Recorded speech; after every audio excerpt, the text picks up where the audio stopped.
Welcome to the story of the letter found beside the body. I'm your host, Holmes's friend, Dr. Watson.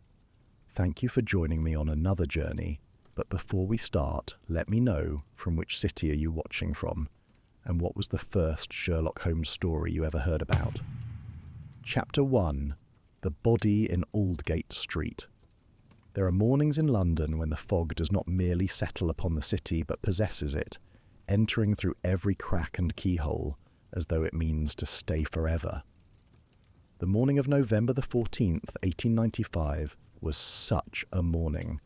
I remember it with a clarity that surprises me even now, years later, for it was the morning that began what I have come to regard as the most harrowing case of Sherlock Holmes's extraordinary career, and the only one in which I feared, truly feared, that the darkness we pursued might consume him before we reached its source. Holmes and I had breakfasted in silence at 221B Baker Street. He was deep in one of his black moods, not the restless prowling energy that preceded a case, but the hollow stillness that followed the absence of one. For 3 weeks he had been without occupation. The newspapers offered nothing of interest. Scotland Yard had not called. Twice I had caught him reaching for the Morocco case in which he kept his syringe, and twice I had steered the conversation elsewhere with the desperate cheer of a man trying to distract a wolf from a rabbit. He had permitted the distraction, which told me his boredom had not yet crossed into that darker territory from which I could not retrieve him. But it was close. I could see it in the way he sat perfectly motionless in his armchair, his grey eyes fixed upon the ceiling, his long fingers steepled beneath his chin as though he were praying to a god he did not believe in for something worthy of his attention. The answer to that prayer arrived at 9:30 in the form of Inspector Lestrade. I heard the street door open, Mrs. Hudson's voice in the hall below, and then the quick, heavy tread of a man ascending the stairs with more urgency than courtesy. Lestrade entered without knocking. His face was pale beneath the brim of his bowler hat, and his moustache, usually so carefully maintained, was damp and disordered, as though he had been pressing his hand across his mouth in thought or distress. "Mr. Holmes," he said, "I need you." Holmes did not move. His eyes remained on the ceiling. "Good morning, Lestrade. You have come from the East End, Aldgate, unless I am mistaken, which I rarely am at this hour. You took a cab, but dismissed it 2 streets away and walked the remainder, which tells me you wish to compose yourself before arriving. The matter is therefore grave enough to shake you, but not so urgent that you ran. A body, I think, but not an ordinary one, or you would not be here." Lestrade stared at him. I'd long since ceased to be astonished by these displays, but the inspector had never quite developed the same immunity. "A dock clerk," Lestrade said, recovering himself. "Name of Samuel Redding. Found dead in a narrow alley off Aldgate Street this morning, between Harker's warehouse and the old chandler's shop. Throat bruised, strangled most likely. Scene looks like a robbery.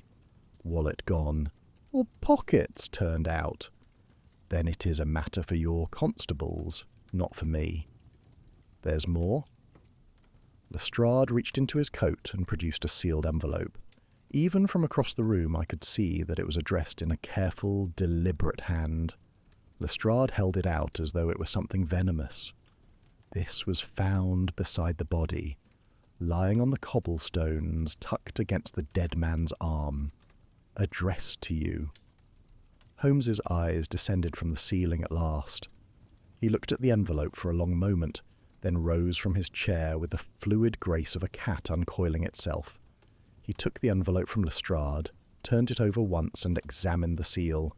Plain red wax, pressed with a smooth instrument, no signet or crest. "The paper is cheap," he murmured. "The hand is educated, but deliberately controlled. This man has disguised his natural script. The wax is tallow-based, not beeswax, and the address is written with an ink I recognize but cannot yet place." He broke the seal and unfolded the single sheet within. I watched his face as he read. For an instant, so brief I might have imagined it, Something passed across his features that I had never seen before. Not surprise, not anger, something colder and more private, as though a door inside him had opened onto a room he had hoped to keep sealed. He read the line aloud, his voice perfectly level. "You ruined one life long ago, Mr. Holmes. Now watch as others pay the price." The silence that followed was absolute. Even the fire seemed to hold its breath. "Well," said Holmes. He folded the letter and placed it in his breast pocket with the same care a surgeon might use to set a bone. "I believe, Watson, that our morning has just become considerably more interesting." We arrived at Aldgate Street within the hour. The fog had thickened, if such a thing were possible, and the narrow alley where Samuel Redding had met his end was a corridor of grey vapour through which the shapes of constables and onlookers moved like ghosts attending their own funeral. A police lantern burned at the alley's mouth, casting a sickly yellow light that seemed to make the darkness beyond it deeper. The body had not yet been removed. Redding lay on his back against the alley wall, his eyes open, now his face bearing that expression of frozen astonishment which I have observed in so many victims of sudden violence, as though death had interrupted a thought he would never finish. He was a small man, neatly dressed in the worn but respectable clothing of a clerk, dark coat, striped waistcoat, trousers shiny at the knee. His collar was torn and the bruising at his throat was vivid even in the poor light. Holmes knelt beside the body and produced his lens. For several minutes he said nothing, examining the dead man's hands, his clothing, the cobblestones around him, and the position of the body with that absolute concentration that rendered the rest of the world temporarily invisible to him. "Watson," he said at last, "come here. Tell me what you observe." I crouched beside him, my medical instincts already cataloguing what I saw. Ligature marks on the throat, broad, consistent with manual strangulation by a strong assailant. No defensive wounds on the hands that I can see, which is unusual. The pockets have been turned out, as Lestrade said. Wallet and watch are missing. "Very good. Now tell me what you do not observe." I looked again. It took me a moment, and then I saw it, or rather, failed to see it. His ring. He's wearing a ring, a cheap tin thing on his left hand. A thief thorough enough to take a wallet and a watch would not leave a ring behind. Precisely. Holmes's eyes glittered. And look at the positioning. His arms are at his sides, arranged, not fallen. A man who collapses in a struggle does not lie with his arms neatly beside him. Someone took time to compose this scene after the killing was done. He turned to the constable nearest the body. "Who discovered the body?" "A dock foreman, sir. Name of Marsh. Colin Marsh. He's over by the lamp-post there if you'd like a word." Holmes rose and we approached Marsh together. He was a broad, weathered man of about 35, standing with his arms folded and his cap pulled low, shifting his weight from foot to foot in the manner of a man who wished to be anywhere else. When Holmes introduced himself, Marsh's eyes darted sideways before settling somewhere in the vicinity of Holmes's left shoulder. "I found him at about 7:30, Marsh said. His voice was rough but controlled. "I cut through this alley every morning on my way to the wharves. I nearly tripped over the poor devil." "You arrived at 7:30, Holmes said. "Yet your shift at the Aldgate wharves begins at 6. You were 90 minutes late." Marsh's jaw tightened. "I overslept." "A man who oversleeps arrives flustered and runs. Your boots are not muddy, your breathing is not elevated, and there is no perspiration on your brow despite the morning's cold. You did not rush here. You walked at a leisurely pace from somewhere nearby. Where were you before you entered this alley, Mr. Marsh?" "I told you. I overslept." Holmes regarded him for a moment with an expression I knew well. The patient, piercing examination of a man who knows he is being lied to and is merely deciding whether the lie matters now or later. "Very well," Holmes said, and turned away. As we walked back toward the alley's mouth, I said quietly. You don't believe him? Not for an instant, but his lie may be trivial.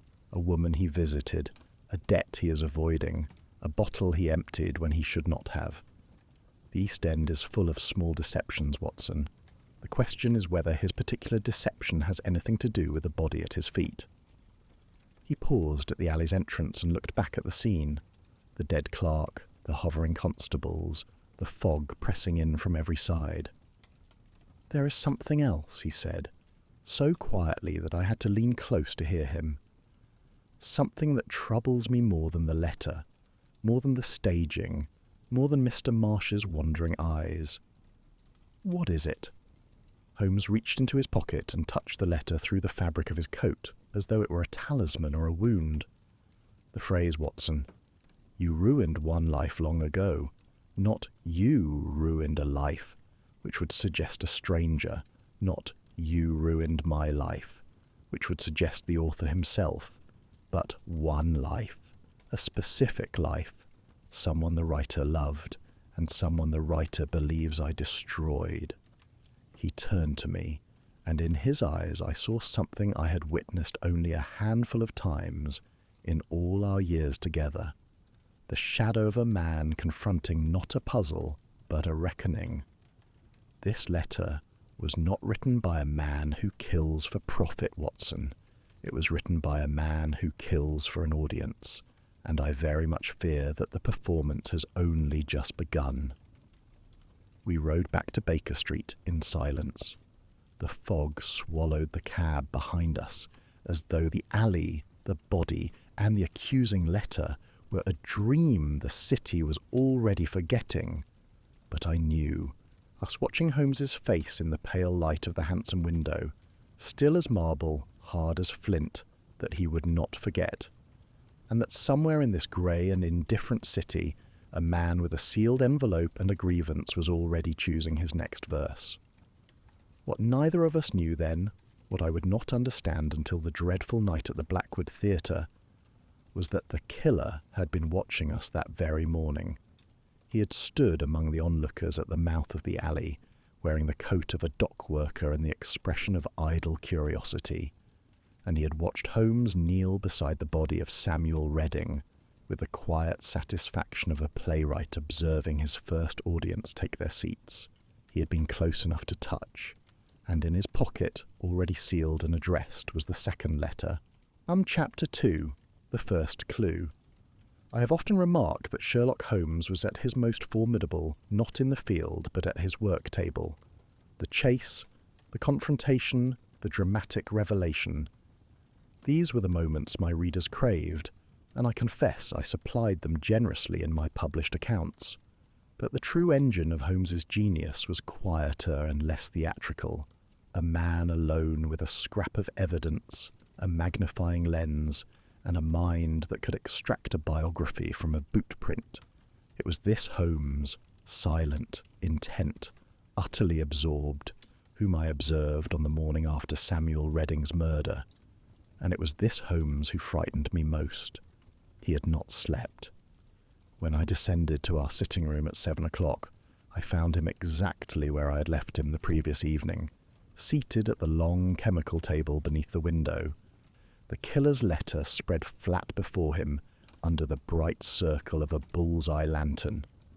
Around the letter, arranged with surgical precision, lay his instruments, the powerful convex lens, a set of fine-pointed tweezers, 3 glass slides, a bottle of nitric acid, a phial of distilled water, and the battered tin case containing his chemical reagents. The room smelled of sulphur and burnt paper. He had been working through the night. "Sit down, Watson," he said without looking up, "and do not touch the table. I have arranged things in an order that would take me 20 minutes to reconstruct." I sat. Mrs. Hudson brought coffee, which Holmes ignored and I accepted gratefully.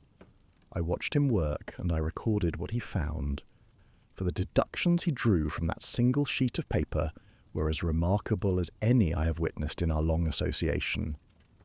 "The paper first," he said, holding the letter to the light. "Cheap stock, wood pulp, poorly bleached, with visible fibre irregularities. This is not writing paper purchased from a stationer's shop. It is bulk stock, the kind sold by the ream at warehouse suppliers in the East End. I have catalogued 14 shops between Whitechapel and the Isle of Dogs that carry this grade. The watermark, or rather the absence of one, narrows it further. Only the cheapest suppliers omit the watermark entirely. He set down the letter and took up a glass slide, upon which he had mounted a small sample of the paper's surface, scraped with a razor. Now, the ink. He touched the tip of a glass rod to the dried lettering and transferred a microscopic quantity to a second slide, adding a drop of reagent. The ink bloomed faintly blue-black under the chemical. Industrial marking ink, carbon-based, with a linseed oil binder. This is not writing ink, Watson. It is the ink used to stencil identification marks on shipping crates, the sort one finds at every dock and warehouse along the Thames. Our correspondent either works among crates or has access to a place where such ink is stored.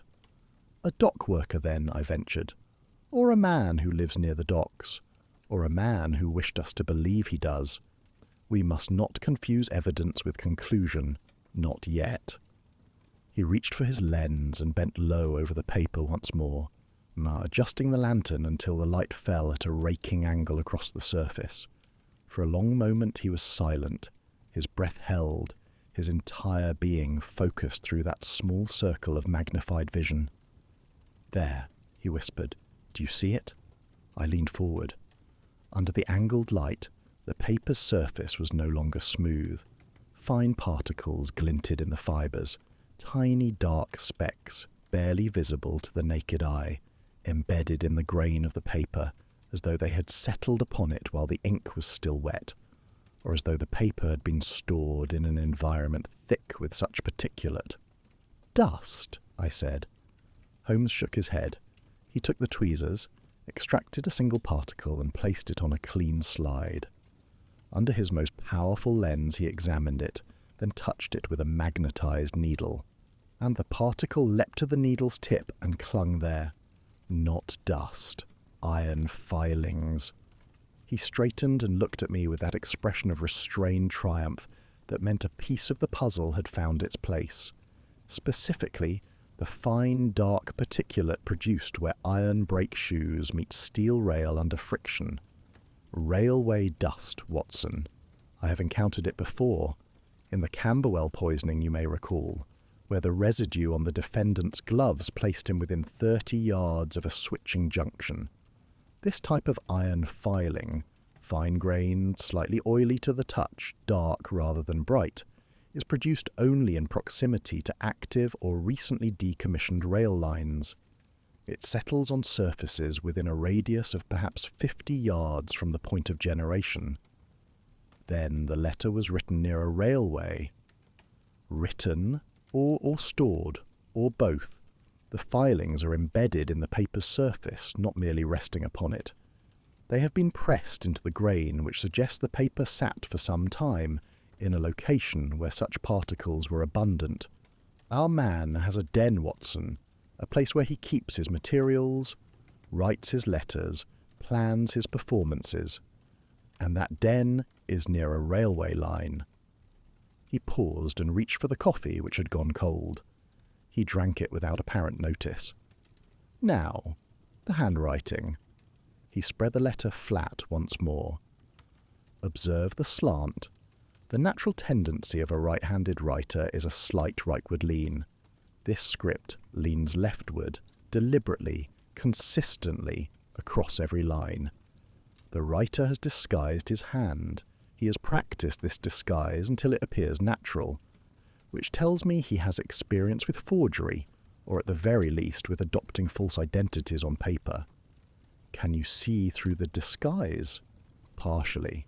A man may alter his slant, his spacing, even the size of his letters, but certain formations resist alteration because they are governed by the deep mechanics of the hand rather than conscious choice.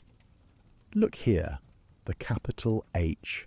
The crossbar is placed unusually high, nearly touching the top of the vertical strokes.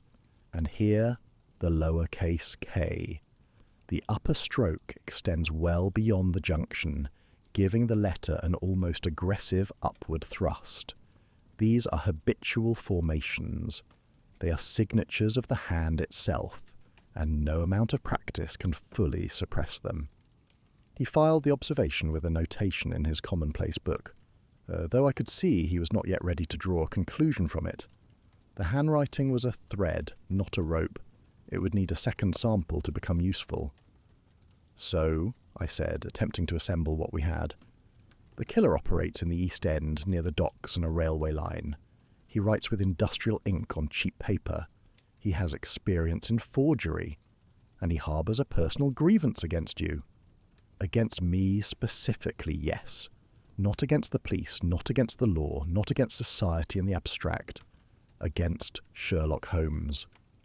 He rose from the table and moved to the window, where the fog pressed against the glass like a living thing seeking entry. The letter says, I ruined one life long ago. One specific life. This is not a madman striking at random. The victims may be random, but the motive is precise. Somewhere in my past, Watson, I did something that this man cannot forgive. I exposed a criminal, solved a case, gave testimony that led to a conviction, and the consequence of that conviction destroyed someone the killer loved. That narrows the field considerably. It narrows it and widens it simultaneously. I have been instrumental in the conviction of hundreds of criminals over the course of my career. Many of them had families, wives, children, brothers, parents, who suffered the secondary consequences of justice. Any one of those families might harbour someone whose grief has fermented into rage. He turned from the window. We need more data, Watson. This single letter tells us much but proves nothing. We need the second act. I did not care for the theatrical metaphor, and I said so. Holmes regarded me with a faint, humourless smile. You are right to be uneasy. A man who stages a murder scene with the care of a director blocking a play, who arranges the victim's arms, removes specific items, leaves others behind, and places a sealed letter beside the body like a program left on a theatre seat. Such a man is not finished. He has written a first act. He will demand that the audience return for the second. You think there will be another murder. I think there will be several, each one a message, each one a line in a dialogue he is conducting with me alone. And I think... He was interrupted by the sharp ring of the front doorbell. We heard Mrs. Hudson's step in the hall, a brief exchange of voices, and then the rapid ascent of a boy, one of the Baker Street irregulars, by the sound of his boots and the speed of his climb. He burst into the room without ceremony, cap in hand, face flushed from running. Message from Inspector Lestrade, Mr. Holmes. Says to come at once, sir. There's been another one. Holmes seized his coat from the hook. His face, which moments before had been contemplative and still, was now sharp with that fierce, focused energy that transformed him from a thinker into a hunter. He was already at the door when he turned back to me. Come, Watson, and bring your revolver. I begin to think we are dealing with a man who will not be satisfied with letters. I retrieved my service revolver from the drawer of my writing desk and followed him into the fog. Behind us, on the work table, the killer's letter lay open beneath the lantern light. Cheap paper, industrial ink, iron dust, and a single sentence that had set the whole terrible machinery in motion. As our cab rattled east through streets that grew narrower and darker with every turning, I found myself returning to one detail Holmes had mentioned, almost in passing. The handwriting was disguised. The killer had practiced the deception until it appeared natural. This was not impulsive rage, not the spontaneous violence of a man driven past endurance. This was craft, patience, rehearsal. Whoever had written that letter had spent a long time preparing for this moment, and the thought that chilled me as the fog closed around us and the cab turned toward Whitechapel was not that the killer was clever. It was that the killer was patient. A clever man might make a mistake. A patient man had already anticipated it. Holmes sat beside me in silence, his collar turned up, his hawk-like profile outlined against the grey window. He had not spoken since we left Baker Street, but his right hand, resting on his knee, was clenched into a fist, and I knew, though he would never admit it, that the phrase "you ruined one life long ago" was turning behind those cold grey eyes like a key searching for its lock. Somewhere ahead of us, in the labyrinth of Whitechapel's back streets, a woman named Mary Holt lay dead upon the cobblestones. She had been a laundress. She had been saving for her daughter's school fees. She had done nothing to deserve the ending that awaited her, and she had never heard the name Sherlock Holmes. But she had died because of it. Chapter 3. The Second Victim. The scene that awaited us in Whitechapel was worse than Aldgate, not because the violence was greater, but because its victim was harder to bear. Samuel Redding had been a dock clerk, a solitary man by all accounts, whose death had produced grief in few and inconvenience in many. Mary Holt was a different matter entirely. She was known. She was mourned before the constables had finished roping off the lane. We found her in a narrow passage behind a row of tenements off Whitechapel Road, a place where the buildings leaned so close together that the fog between them seemed solid enough to carve. She lay on her side against a brick wall, her shawl half pulled from her shoulders, her face turned upward toward a strip of grey sky she could no longer see. She was perhaps 40, though the East End ages its women cruelly, and she might have been younger. Her hands were rough and reddened, the hands of a woman who spent her days in scalding water and lye soap, and on her left wrist she wore a thin ribbon bracelet of the kind a child might make. Holmes knelt beside her in silence. I performed my examination and found what I expected: the same broad ligature marks at the throat, the same absence of defensive wounds, the same careful staging. Her pockets had been turned out. A cheap brooch was missing from her collar. I could see the pinholes in the fabric where it had been torn away. But her handkerchief remained in her apron pocket, a small square of cotton embroidered with violets, the needlework fine and careful. It was worth more than the brooch. No competent thief would have left it. "The same hand," Holmes said quietly. He was not looking at the body. He was looking at the envelope. It lay precisely where the first had been placed, beside the victim's arm, as though it had been set down with deliberation rather than dropped in haste. The same cheap paper, the same careful script, the same red wax seal, smooth and unmarked. Holmes opened it. The message was shorter this time. 3 words. "Too slow, Mr. Holmes." He read it once, folded the paper, and placed it inside his coat. When he rose, his face was a mask I recognized. The expression he wore when emotion threatened to breach the walls of his reason, and he was determined not to permit it. I had seen it at Reichenbach. I had seen it the night Irene Adler outwitted him. I had never learned to see it without a tremor of unease, for it meant that Holmes was fighting a battle on 2 fronts, one against the criminal, and one against himself. "Watson," he said, "what do you make of her hands?" "A laundress. The chemical burns are characteristic." "And the ribbon at her wrist?" "A child's gift, I should think. A daughter, perhaps." A daughter she was saving to send to school. The attending constable told Lestrade as much. Mrs. Holt took in extra washing on Saturdays to put money aside for the fees at the Whitechapel board school. She walked this passage every morning at dawn to collect linens from the tenements on Gower Place. Her routine was as fixed as a railway timetable. The word hung in the air between us. Railway. I saw Holmes register it, file it, and move on.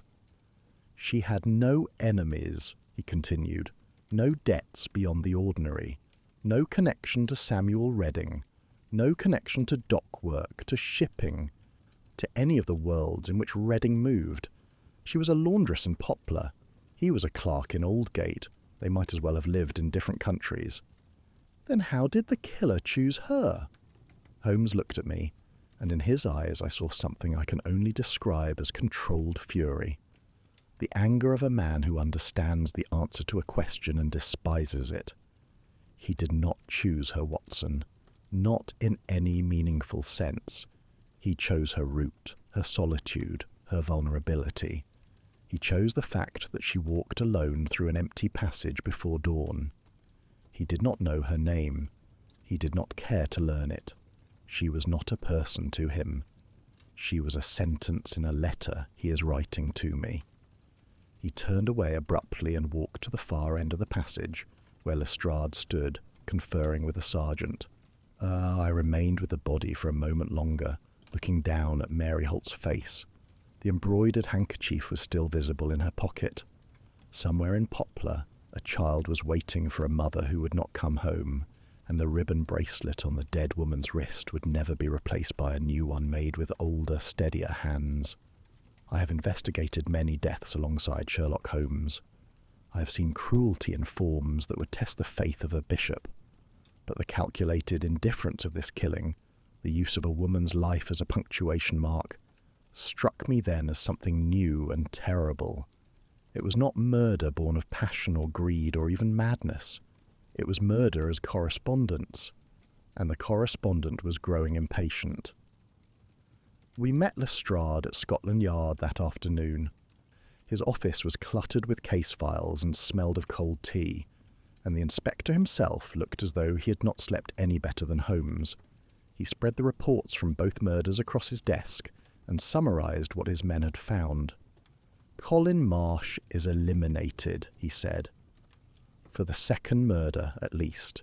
He was working a night shift at the Aldgate wharves.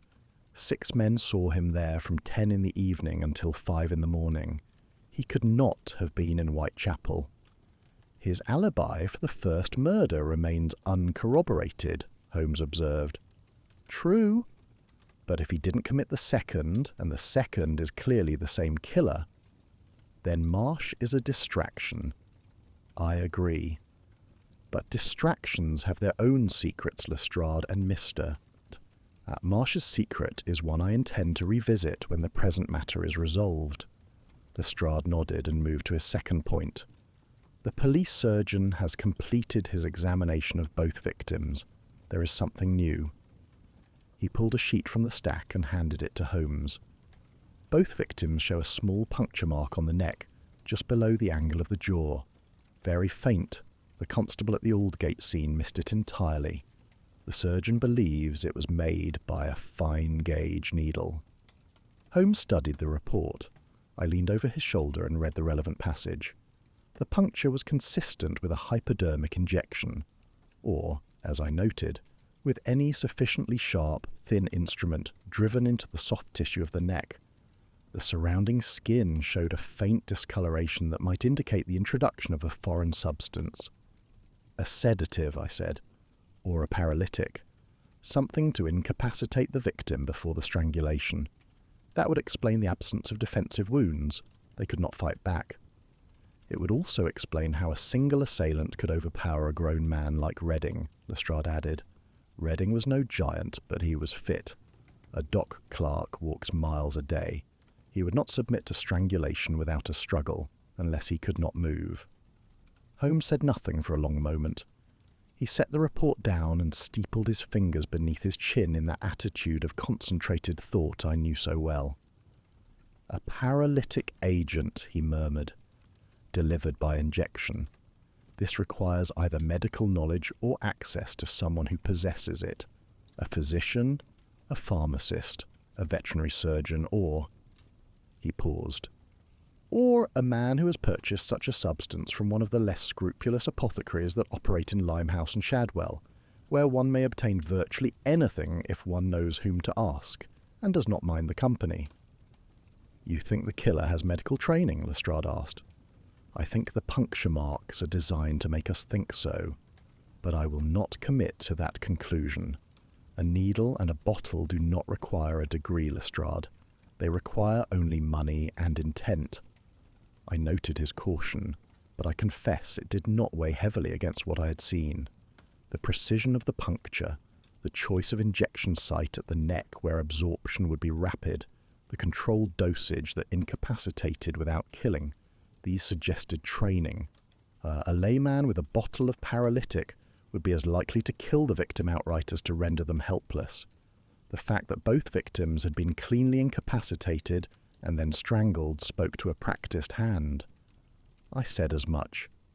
Holmes listened, nodded once, and did not disagree. But I noticed that his silence carried a weight I could not yet measure. We returned to Baker Street as the afternoon light, such as it was, began to fail.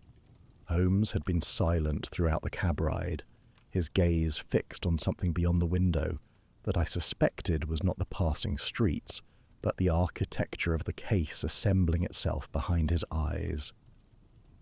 At Baker Street, he went directly to his index. The great collection of files, newspaper cuttings, and personal records that lined an entire wall of our sitting room. He pulled 3 folders.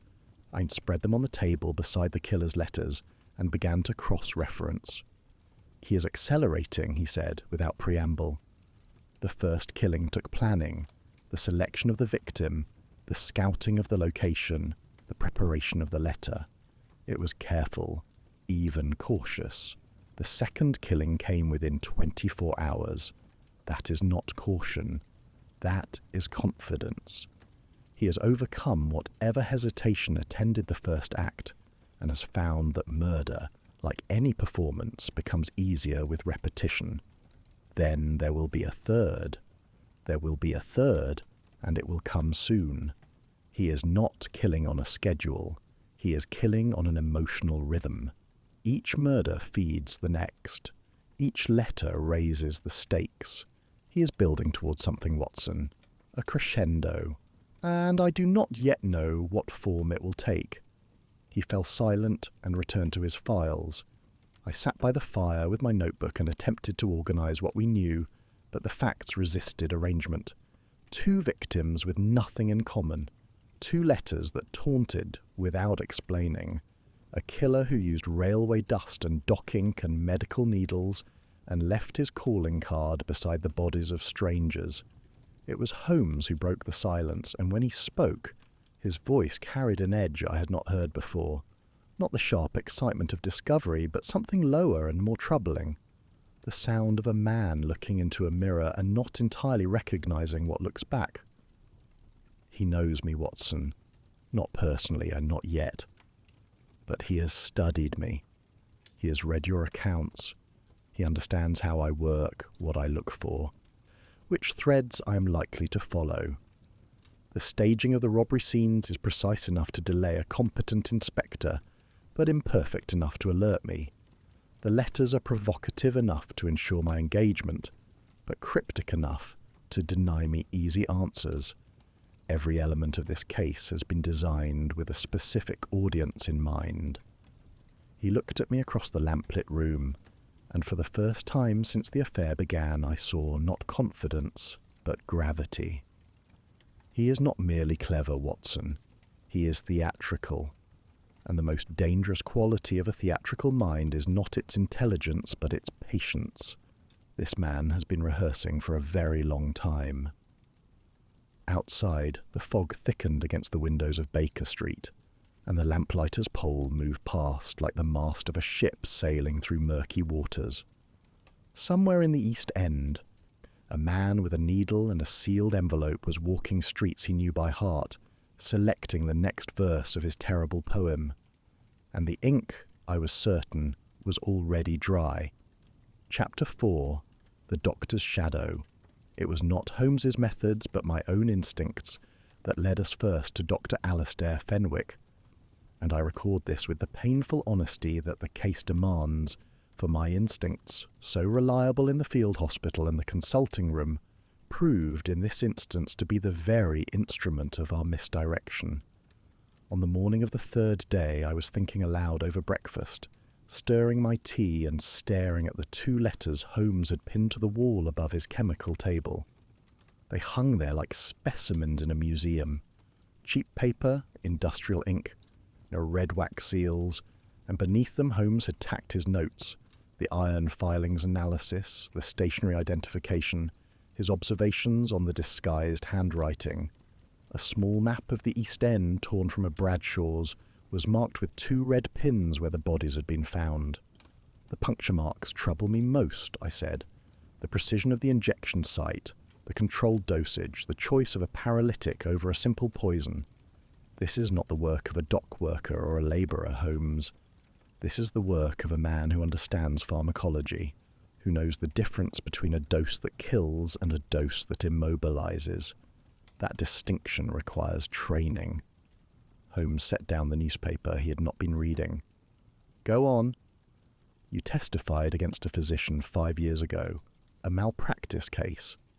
Your testimony contradicted his account and cost him his career, his licence, his marriage. He now operates a charity clinic in Limehouse, in the very heart of the area where these murders have occurred. I paused, aware that I was building a case and half ashamed of the certainty with which the bricks were stacking. His name is Fenwick. Dr. Alistair Fenwick. Holmes regarded me with an expression I found difficult to read. Not surprise. Holmes was never surprised by a logical deduction, even when it came from someone other than himself. It was something more complex, the look of a man who sees a path clearly, knows where it leads, and is not certain whether to follow it or to warn his companion away.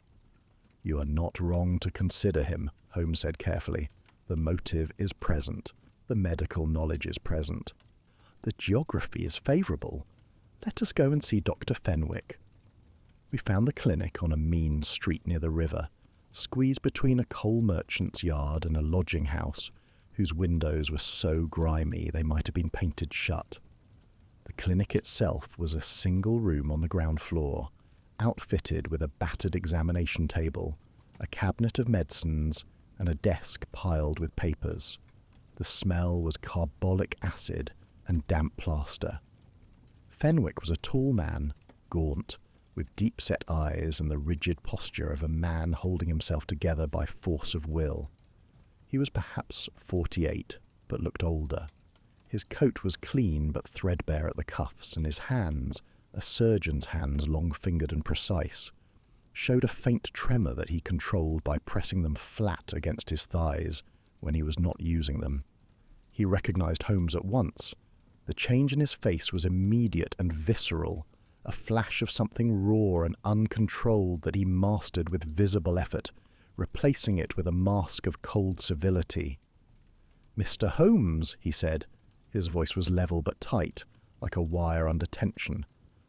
"I did not expect to see you in Limehouse. Have you come to admire the ruins of the career you demolished?" "I have come to ask you several questions, Dr. Fenwick. You are free to decline, but I should tell you that Inspector Lestrade will ask the same questions with less courtesy if you refuse me." Fenwick's eyes narrowed. "Questions about what?"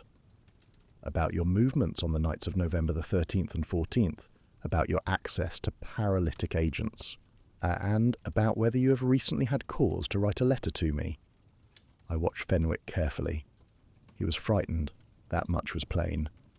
But the fear was layered, complex. The fear of a man who has several things to hide and is not certain which of them is under threat. His eyes moved to the medicine cabinet and away again, a movement so brief that I almost missed it, but which Holmes I knew had catalogued with the precision of a camera shutter. "I don't know what you're talking about," Fenwick said. "I haven't written you any letters. I have nothing to say to you that I haven't already said to the medical board, to the court, and to anyone who would listen." "Where were you on the night of November the 13th? "Here, at the clinic. I work late most nights. There are patients who can only come after dark, when their employers release them." "Can anyone corroborate that?" "My patients come and go. I don't keep a guest book." "And the night of the 14th, Fenwick's jaw tightened. "I was here." "Alone?" "I am always alone, Mr. Holmes. That is one of the many gifts your testimony gave me." Holmes said nothing for a moment. His eyes moved across the room with that rapid, cataloguing sweep I had seen 1,000 times, the sweep that could read a man's history from the contents of his desk. I saw his gaze linger on three things: the stationery stacked beside Fenwick's inkpot, cheap East End paper, identical in grade to the killer's letters, the inkpot itself, filled with industrial black marking ink, and the medicine cabinet whose glass doors revealed rows of brown bottles, several bearing labels I could not read from where I stood, but which Holmes, with his sharper eyes, was certainly cataloguing. "Thank you, Dr. Fenwick," Holmes said abruptly. "That will be all for now." Fenwick stared at him. "That's it? You come into my clinic, accuse me of God knows what, and then leave?" "I've accused you of nothing. I've asked questions. Your answers and your refusal to answer have been most instructive." Holmes touched his hat. "Good day." We were in the street before I spoke. My mind was racing. The stationery, the ink, the proximity to the murder sites, the medical knowledge, the motive, 5 years of ruined career, ruined marriage, ruined life, all traceable to Holmes's testimony, the evasiveness, the hostility, the inability to provide alibis. Everything pointed in one direction, and it pointed with the force of a compass needle swinging north. "Holmes," I said. "It's him. It must be." Holmes did not answer immediately. We walked several paces in silence. Then he said something I did not understand at the time, but which I have thought about many times since. "Did you notice his hands, Watson?" "Steady enough," I said. "A slight tremor, but nothing remarkable for a man of his age and circumstances." "Exactly. Steady enough." Holmes looked back toward the clinic, now disappearing into the fog behind us. A man guilty of murder does not have steady hands when Sherlock Holmes walks into his office. He has the hands of a man guilty of something, but murder requires a different kind of tremor. I dismissed this at the time. The evidence against Fenwick was strong and growing stronger, but Holmes, I noticed, I did not share my certainty. He walked in silence, his brow furrowed, his lips pressed together in the particular configuration that meant he was arguing with himself, and that the argument was not yet settled. "There is something else," he said at last, "something that does not sit comfortably with the Fenwick theory, though I cannot yet articulate why." "What is it?" "The letters are written by a man who hates me. Fenwick hates me, that is plain, but the quality of his hatred is wrong. Fenwick's hatred is bitter, self-pitying, resentful. He hates me for what I cost him. The letters, Watson, the letters do not speak of cost. They speak of love, of someone loved and lost. You ruined one life long ago. That is not the language of a man mourning his own career. That is the language of a man mourning another person." It was a fine distinction, and I was not certain it bore the weight Holmes placed upon it. A man who has lost everything might well express his grievance in the language of love, for what is a life's work, a marriage, a reputation, if not a form of love? I said as much. Holmes listened, and did not disagree, and we returned to Baker Street with the question unresolved. But the question stayed with me, and in the days that followed, as the evidence against Fenwick mounted and then shattered, I would return to Holmes's observation again and again, marvelling at the precision of an instinct that could distinguish between two kinds of hatred, when even the man who possessed it could not yet explain the difference. I recorded my certainty about Fenwick in my journal that evening, and I wrote it clearly, confidently, in the black ink of conviction. It is still there, in my own handwriting, a monument to the ease with which a reasonable man, presented with reasonable evidence, can arrive at a perfectly reasonable conclusion that happens to be perfectly wrong. Chapter 5. The third letter. The third victim was found on the afternoon of the same day we visited Fenwick's clinic, as though the killer had been listening at the door and wished to remind us that interviews and deductions were luxuries purchased with other people's lives. His name was James Burrell. He was a dock worker at the London docks, a broad-shouldered man of 42 who had spent his Sundays playing cricket on the waste ground behind St.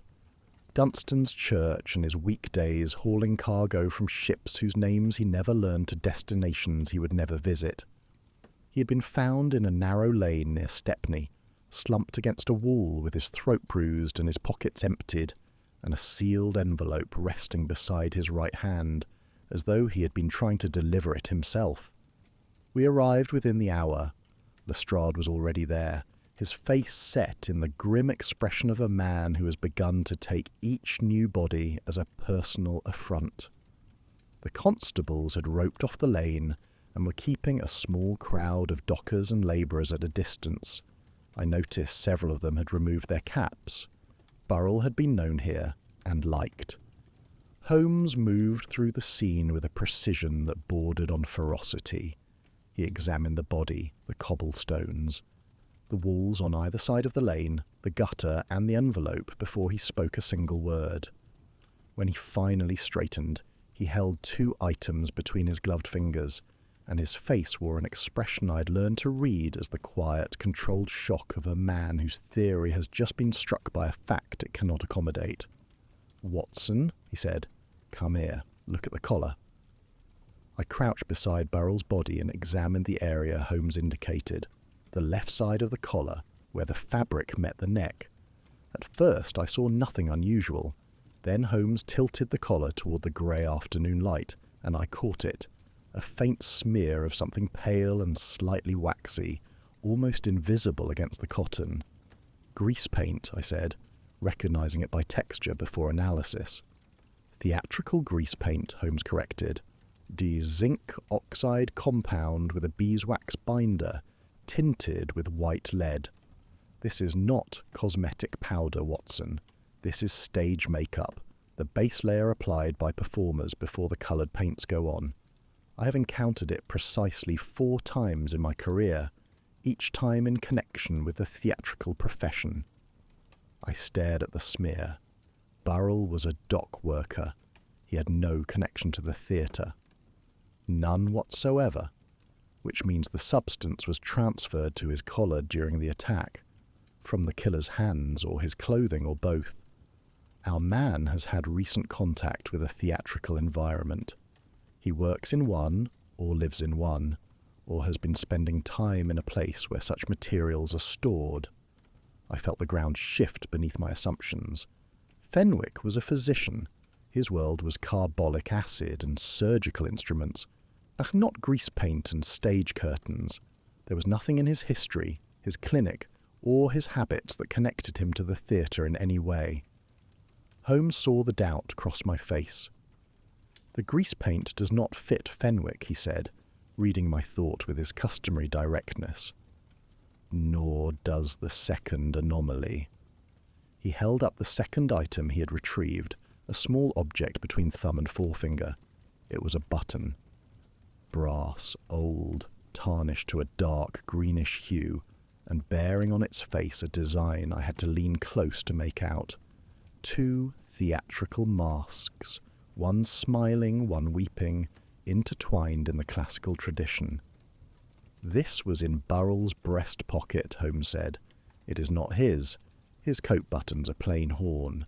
This button was placed there, deliberately after the killing." "Placed there? By the killer?" "In exchange for one of Burrell's own buttons. Look." He indicated the coat. The second button from the top was missing, not torn away, but cut cleanly, the thread severed with a blade. He takes a button from the victim and leaves one of his own. A trade, a ritual. Holmes turned to Lestrade. "Inspector, I need the personal effects reports for Samuel Redding and Mary Holt. Specifically, I need to know whether any buttons were missing from their clothing and whether any foreign objects were found in their pockets." Lestrade dispatched a constable to Scotland Yard with the request. We waited in the lane while the body was removed, and Holmes opened the 3rd letter. The message read, "Listen for the Iron Road, Mr. Holmes." He read it twice, then folded it into the collection with the others. His expression was abstracted, turned inward, as though he were rearranging furniture in a room only he could see. The constable returned within 2 hours, and the reports confirmed what Holmes had suspected.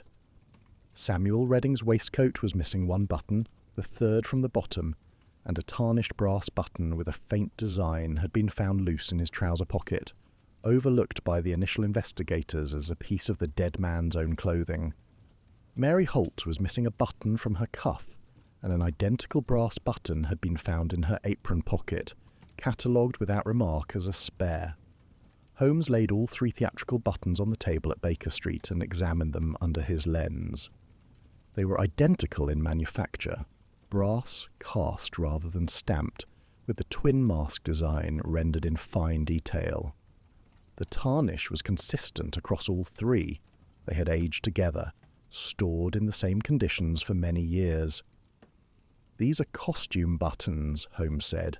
"Specifically, they are from theatrical costumes of the type used in East End music halls during the 1870s and 80s. The twin-mast design was the insignia of Morley and Crewe, a costumier that supplied the Canterbury Music Hall, the Pavilion Theatre, and several smaller houses in Whitechapel and Bethnal Green. The firm closed in 1891. "How on earth do you know that?" "Because I investigated a theft of costumes from the Pavilion Theatre in 1889, and the manager showed me their supplier's catalogue. The masks were stamped on every button, every buckle, and every clasp. They were quite proud of the design." He set down the lens. "Our killer has access to old theatrical costumes. He collects these buttons, or he has a supply of them from some cache of discarded stage clothing, and he leaves one with each victim as a signature." I sat in the armchair by the fire and attempted to reconcile this with what we knew. The paralytic agent suggested medical knowledge, the stationery and ink suggested the docklands, the iron filings suggested a railway, and now the grease paint and the buttons suggested the theatre. These threads did not converge on a single figure.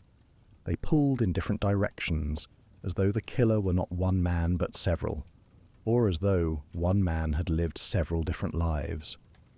Fenwick accounted for the medical knowledge, the docklands connection, the stationery, and the motive.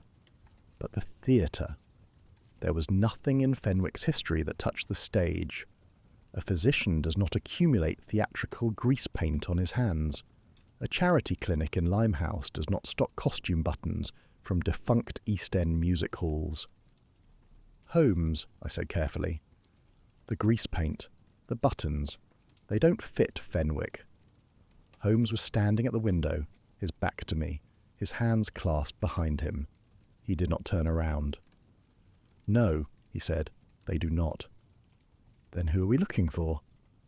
Holmes turned from the window at last. His face was drawn, and I noticed for the first time that he had not eaten since the previous evening. The case was consuming him, not with the bright electric energy of intellectual pursuit, but with something heavier and more corrosive. The letters were working on him, and the accusation, "You ruined one life long ago," was lodged in his mind like a splinter, and every new body drove it deeper. "We are looking for a man who can be Fenwick and not Fenwick simultaneously," he said. "A man with medical access and theatrical connections, a man who lives near the docks and the railway, a man who knows me well enough to anticipate my methods and construct a trail I am meant to follow." He paused. "Or, and this is the possibility I like least, we are looking for 2 men, a mind and a hand, a playwright and an actor." The idea struck me with the force of a cold draught. 2 men, one who planned and one who executed, one who wrote the letters and one who committed the murders. If that were the case, then Fenwick might yet be involved, not as the killer himself, but as a collaborator, a supplier of medical knowledge and paralytic agents, working in concert with someone who provided the theatrical dimension. I said as much. Holmes listened with the focused attention he reserved for ideas that interested him, and when I had finished he nodded slowly. "It is a possibility," he conceded, "and it is the possibility the evidence most naturally supports. A physician and a theatrician, united by a shared grievance against me. It would explain the contradictions." But even as he said it, I saw that he was not satisfied. There was something in his expression, a tension, an incompleteness, that told me the theory did not yet account for everything he had observed. One piece refused to sit where it should. The phrase "iron road," he said, changing the subject with a brusqueness that told me the previous line of discussion had touched something he was not ready to examine. It appeared in the third letter. Combined with the iron filings in the first letter's paper, we now have two explicit references to railways. The killer is either connected to the railways professionally, or he operates from a location near a rail line. So we are looking for a place where railways and theatre intersect. We are looking for a place where railways and theatre and murder intersect, which is a considerably smaller set. He moved to the map pinned above his chemical table and traced the rail lines through the East End with his finger. The Whitechapel Freight Line, the Blackwall Extension, the London and Tilbury. Any of these could be the iron road of the letter. But which one, and where along its length, I cannot yet say. He fell silent. I watched him study the map, his finger pausing at junctions and freight depots, his lips moving faintly as he calculated distances and cross-referenced locations. That evening, a fourth murder. A night porter named Peter Gosling, found behind his hotel in Aldgate, strangled and staged in the now familiar manner. The fourth letter read simply, "The curtain rises soon," and in Gosling's waistcoat pocket, a tarnished brass button with twin theatrical masks where one of his own buttons should have been. 4 bodies, 4 letters, 4 buttons exchanged like tokens at a theatre door, and between the grease paint and the needle marks, between the cheap ink and the railway dust, a pattern that was assembling itself into a portrait, but a portrait that I was beginning to suspect painted by the subject himself. Chapter 6. The Hidden Pattern. I was woken before dawn on the 5th day by the sound of Holmes's violin. Not the usual restless scraping that accompanied his midnight meditations. This was something different. A single phrase, repeated over and over with minute variations, as though he were testing the shape of a melody he could almost but not quite hear. I lay in bed and listened, and after several minutes the violin fell silent and was replaced by a sharp exclamation that I could not make out, followed by the rapid pacing of feet across the sitting-room floor. I dressed and went downstairs. Holmes was standing at the table where the 4 letters were spread in a row beneath the full glare of every lamp in the room. He had pushed aside the breakfast things, and the chemical apparatus, and a stack of my published stories that he normally used as a doorstop. The entire surface of the table was given over to the letters, and Holmes was bent over them with the fierce, trembling concentration of a man who has just seen something that changes everything. "Watson," he said without looking up, "how many words are emphasized in the first letter?" I came to the table and looked. The first letter. "You ruined one life long ago, Mr. Holmes. Now watch as others pay the price," contained no obvious emphasis. But Holmes had circled certain words in pencil, words that were capitalized where grammar did not require it, or that showed a slightly heavier pen pressure than their neighbours, or whose spacing set them subtly apart from the surrounding text. "I count 3, I said, though I am not confident in my selection. "There are 4. You missed the word 'the' in the second sentence.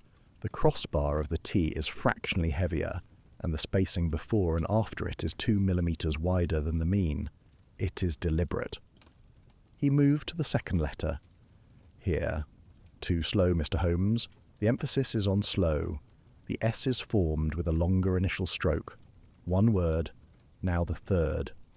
He indicated the letter from the Stepney murder. "Listen for the iron road, Mr. Holmes. 3 emphasized words. Listen, the and iron." He moved to the 4th. "And here the curtain rises soon. Emphasis falls on stage and awaits, hidden in compound formations across the words. He fell silent and worked for another 20 minutes, marking and remarking the letters with his pencil, occasionally holding them to the light or examining them under the lens. I stood beside him and tried to follow his method, but the distinctions he was drawing were so fine, a millimetre of spacing here, a fractional increase in pressure there, that I could not reliably confirm or deny his readings. Then he stopped. He set down his pencil. He placed both hands flat on the table and stared at the letters, with an expression I had seen perhaps half a dozen times in all our years together. The expression of a man who has solved a puzzle and is appalled by the solution. "Read them," he said, "the first letter of each emphasized word, in sequence across all 4 letters." I leaned over the table. Holmes had underlined the relevant words and numbered them. I read the first letters aloud, slowly, one by one. "T-H-E," I paused. "S-T-A," another pause, longer this time. "A W-A-I-T-S. The stage awaits." The silence that followed was not the productive silence of investigation. It was the silence of comprehension, the moment when scattered fragments of evidence cease to be fragments and become a sentence. "A theatre," Holmes said. "Not a metaphor, not a railway stage or a coaching station. A theatre. A place where performances occur, the grease paint, the costume buttons, the staging of the bodies, the acrostic. Every thread leads to the same place." He moved to the map on the wall and began speaking rapidly, his finger tracing the web of streets and rail lines through the East End. "We have 2 threads that have refused to converge.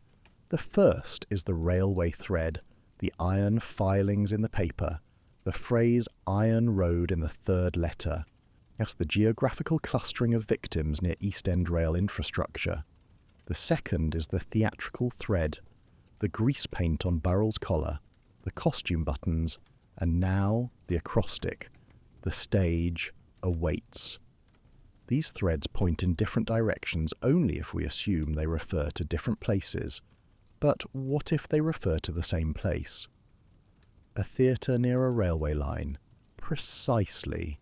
An East End theatre, built in the era when music halls clustered near rail junctions to draw audiences from across London.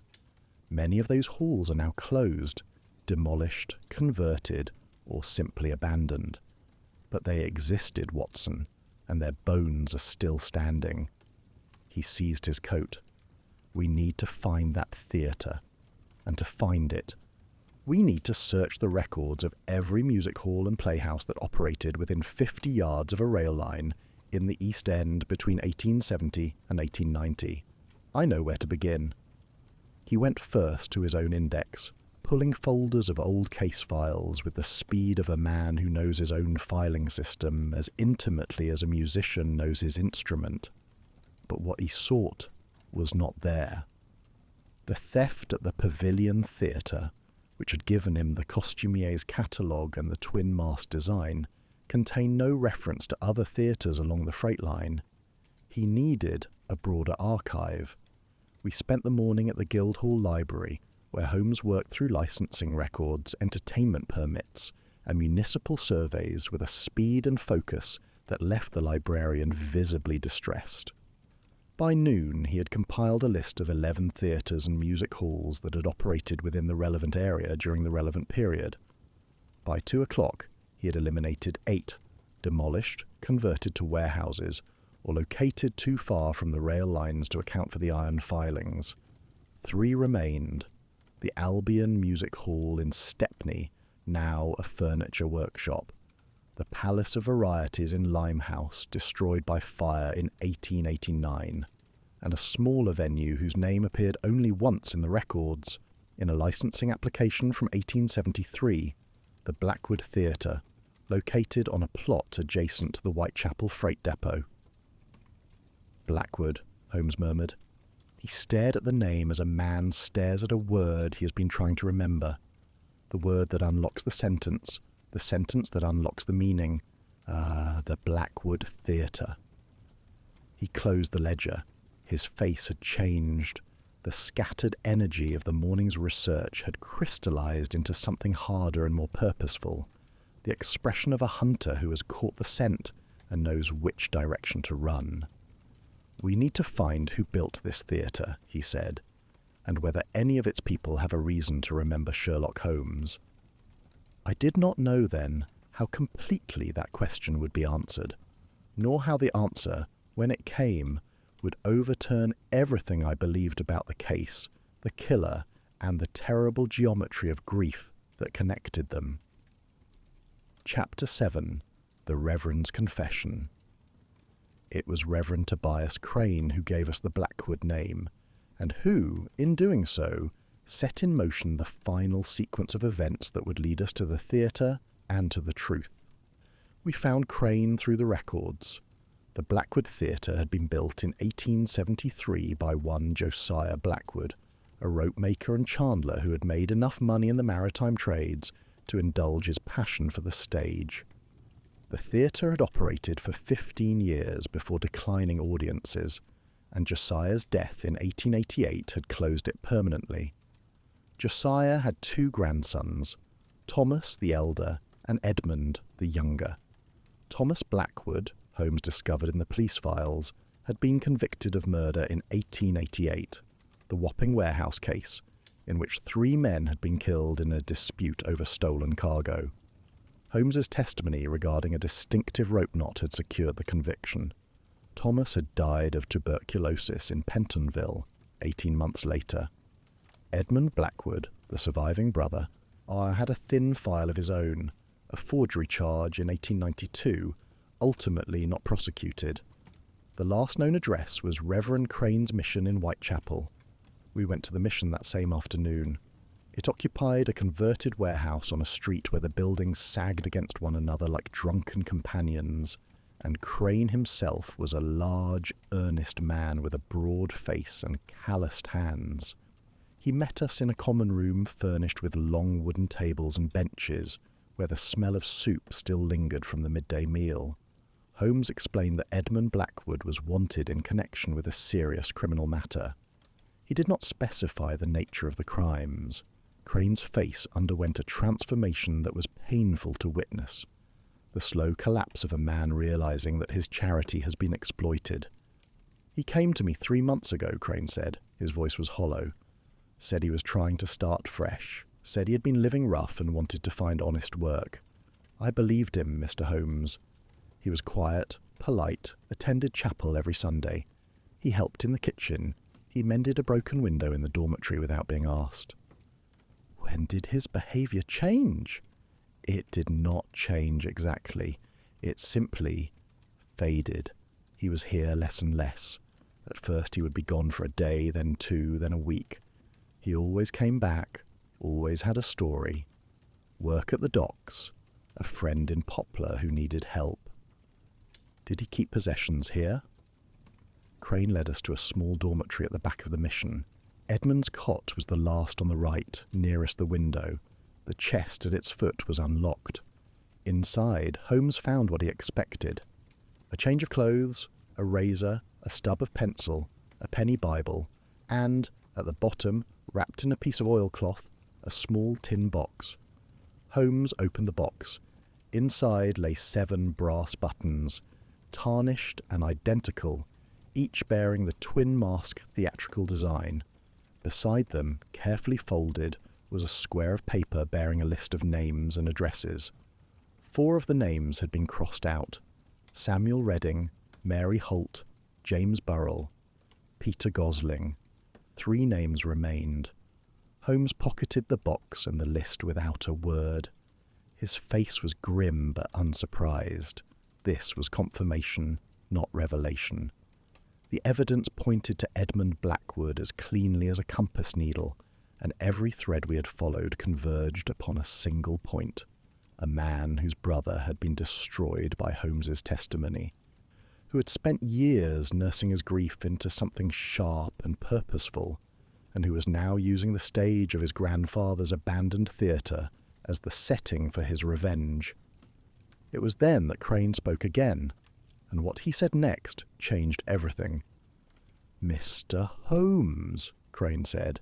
He had been standing in the doorway of the dormitory watching us search, his large hands hanging at his sides, with the helpless posture of a man who has failed at the one thing he believed himself capable of. "There is something I must tell you, something I should have told the police weeks ago." Holmes turned to him. I saw his eyes narrow, that infinitesimal contraction of focus that meant his attention had shifted from the scene before him to the person standing in it. "I knew Edmund's brother," Crane said. "Thomas. I knew him before the trial. And I was a curate at St. Anne's Limehouse in those years, and Thomas attended services, not regularly, but often enough. He was not a religious man, but he liked the quiet. He came to me once, a few months before the murders at Wapping, and told me he was in trouble. He said he owed money to dangerous men and that they were threatening his family. He asked me to help him find honest work." Crane paused. His hands had begun to shake. I told him I would try. And then I failed. I wrote letters. I asked contacts. No one would hire a dock labourer with a reputation for drink and fighting. By the time I found something, a position at a warehouse in Bermondsey, it was too late. The murders had already happened. "That is unfortunate," Holmes said, "but it does not constitute information the police would find useful." "There is more." Crane's voice dropped. "After Thomas was convicted, I visited him in Pentonville 3 times. On the last visit, he was very ill. He knew he was dying. He asked me to look after Edmund, to keep the boy from following the same path. I promised I would." He looked at Holmes with eyes that held a guilt so deep it had become structural. Not a feeling, but a condition, a permanent alteration of the man's interior architecture. "I broke that promise, Mr. Holmes, not through malice, but through weakness. Edmund was difficult, angry, unreachable. He disappeared for years at a time. When he came back to me 3 months ago, and I was so grateful, so relieved that he was alive and apparently willing to change, that I did not look closely enough at what he was becoming. I did not ask the right questions. I did not notice the signs." "What signs?" "He talked about the theatre, his grandfather's theatre. He spoke of it constantly, how it had been abandoned, how no one remembered it, how it deserved to be restored. I thought it was nostalgia, a harmless fixation on the one good thing his family had built." "It was not nostalgia," Holmes said. "No," Crane's voice broke. "He was living there. I know that now. He was using the theatre as, I don't know the right word, a headquarters, a sanctuary. He brought things there, materials, equipment." Holmes was very still. "How do you know this?" "Reverend?" The question hung in the air of that small dormitory like a blade. Crane looked at Holmes, and I saw the battle play out across his face, the war between the instinct to protect and the obligation to confess. "Because I followed him," Crane said. 3 weeks ago, he left the mission after dark, and something in his manner frightened me. The way he moved, purposeful, excited, secretive. I followed him to the Blackwood Theatre. I watched him enter through a side door. I stood in the yard and I heard sounds, movement, the scrape of furniture, the clink of metal. And you did not inform the police. I did not know there was anything to inform them about, not then. I convinced myself he was merely sheltering there, sleeping rough in a place that meant something to him.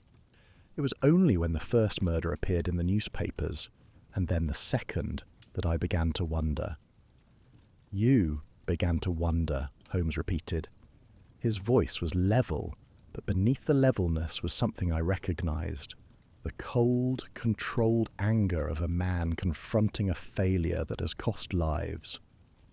"You began to wonder whether the young man in your care, the young man whose brother I convicted, who had access to theatrical materials, who was disappearing for days at a time, who was visiting an abandoned theatre after dark, might have some connection to a series of murders committed in the same neighbourhood." Crane flinched. "I should have come to you. I know that. I was afraid, not for myself, but for Edmund. I thought if I could reach him, talk to him, I'd bring him back. I thought I could still keep my promise to Thomas." "Thomas was a murderer, Reverend. Your promise to a murderer does not supersede your duty to the living. 4 people are dead. 3 more are on his list." Crane said nothing. He stood in the doorway of the dormitory with his hands at his sides and the tears running freely down his broad, honest face. And the silence that surrounded him was the silence of a man who has been weighed and found wanting and accepts the verdict without appeal. I pitied him. I could not help it. Crane was not a villain. He was a good man destroyed by the gap between his intentions and his capabilities, a man who had tried to hold a broken thing together and had cut himself on the edges. His guilt was real and terrible and entirely earned, and it would follow him for the rest of his life, whether the law punished him or not. Holmes, I noticed, did not pity him, but neither did he condemn him. He simply gathered the evidence, recorded the confession, and moved with brutal efficiency toward the only thing that mattered now, the theatre. But as we left the mission and stepped into the grey afternoon, Holmes stopped on the pavement and stood for a long moment, perfectly still, his eyes fixed on nothing I could see. "Watson," he said at last, "something is wrong." "Wrong? We have the killer's name, his location, his motive, his method. What could be wrong?" "Everything." He turned to me, and his expression was one I had never seen before. Not the sharp focus of pursuit, not the quiet satisfaction of deduction, but something darker and more uncertain. Doubt. "This case has been too clean, Watson, too legible. Every clue has pointed in the same direction. Every thread has converged on the same target. And in my experience, when a case assembles itself with the precision of a well-made clock, it is because someone has built the clock. You think Edmund is innocent? I think Edmund is involved. The buttons, the list, the connection to the theatre, those are real. But the medical evidence, the puncture marks, the paralytic agent, the precision of the dosage, those belong to a different hand. Edmund Blackwood was a stagehand and a forger. He was not a physician. He could not have administered those injections with the accuracy the surgeon's reports describe. I stared at him. "Then who—" Holmes held up his hand. "Not yet. I'm not ready to say it yet. There is one more piece I need before I will trust the shape I'm seeing. But I want you to consider a possibility, Watson. Consider that we have been watching a play, a very carefully constructed play, and that the man we believe to be the author may in fact be the leading actor, an actor performing a role written by someone else." He hailed a cab. We climbed in, and he gave the driver an address I did not recognize. Not Baker Street, not Scotland Yard, but a street in Bethnal Green. "Where are we going?" I asked. "To visit the woman who can tell us whether my suspicion is correct. Margaret Blackwood, Thomas's widow." The cab rattled east through the darkening streets, and I sat beside Holmes in a state of mounting unease that I could not entirely explain. The case had seemed so clear an hour ago. Edmund Blackwood, if the grieving brother, the abandoned theatre, the acrostic in the letters. It had the satisfying completeness of a puzzle solved. And now Holmes was pulling at the edges, suggesting that the picture I had assembled was not wrong but incomplete. That behind the portrait I could see, another portrait was hidden, painted in different colours by a different hand. I did not yet know whose hand. But the answer, when it came, would be the most shocking revelation of the entire case. Not because it was unexpected, but because it had been visible from the very beginning, hiding in the one place neither Holmes nor I had thought to look. Chapter 8. The Truth Behind the Curtain. Margaret Blackwood lived in 2 rooms above a tailor's shop in Bethnal Green. She opened the door with the wary expression of a woman accustomed to visitors who brought nothing good. She was thin, sharp-featured, perhaps 39, with the red-knuckled hands of a seamstress and eyes that held a grief so thoroughly settled into the bones of her face that it had become indistinguishable from the face itself. Holmes introduced himself. He did not disguise his identity, but he presented his visit with a gentleness I had rarely seen from him. Not the tactical softness of an interrogator, but something more genuine, as though he understood that this woman had suffered enough and deserved, at minimum, the courtesy of directness. "Mrs. Blackwood, I must ask you about Edmund. And I must ask you about Reverend Crane." Margaret's expression shifted at Crane's name. A flicker of something that was not surprise but recognition, the look of a woman hearing a name she has been expecting to hear. "What about him?" she said. "How long have you known him?" "Since before Thomas's trial. He was the curate at St. Anne's. He was kind to us, to Thomas, to Edmund, to me. After Thomas was taken, Crane was the only one who visited him in prison, the only one who cared. And after Thomas's death, Crane kept coming. He checked on Edmund. He tried to help, found him work, gave him money when he could. He was a good man, Mr. Holmes. Better than most." "When did his visits to you become frequent?" Margaret's face hardened. "What are you asking me?" "I am asking whether Reverend Crane's attachment to your family was purely charitable, or whether it extended to a more personal connection with you." The silence that followed was long and heavy. Margaret looked at Holmes with the expression of a woman who has kept a secret for years, and now, at the moment of its exposure, feels not shame but exhaustion, the weariness of a burden finally too heavy to carry alone. "He loved Thomas," she said at last. Not in a romantic way. He admired him, pitied him. Crane grew up poor himself, poorer than Thomas even. He saw in Thomas what he could have become without the church to save him. And when Thomas was convicted, Crane, he took it personally, as though he had failed, as though he could have prevented it if only he had acted sooner. And the guilt festered. It consumed him, year after year. He could not forgive himself for not saving Thomas. He could not forgive the system that had convicted Thomas. And he could not— She stopped. Her hands folded in her lap tightened until the knuckles whitened. "He could not forgive you, Mr. Holmes. He never said so directly. He was too careful for that. But I could see it, in the way he spoke about the trial, in the way he flinched at your name." Holmes listened without moving. His face was unreadable, but I saw his right hand, resting on his knee, close slowly into a fist. "Crane visited Edmund at the mission," Holmes said. "He followed Edmund to the theatre. He told us these things himself this afternoon." "Yes, but he did not tell us everything.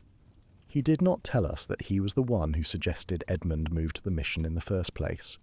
He did not tell us that he was the one who showed Edmund how to reach the theatre, through the side entrance, using a key that Crane himself had obtained.